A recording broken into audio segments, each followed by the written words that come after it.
नमस्कार दोस्तों, प्रस्तुत है एक बिल्कुल नया धमाका जिसका नाम है Namo Namo.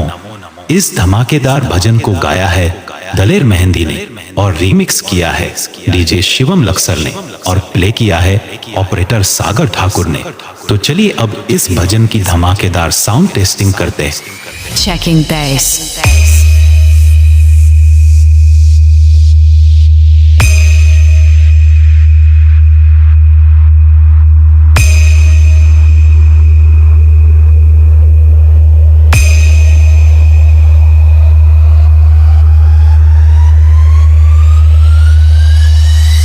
Deejay Shivaam from Luxor.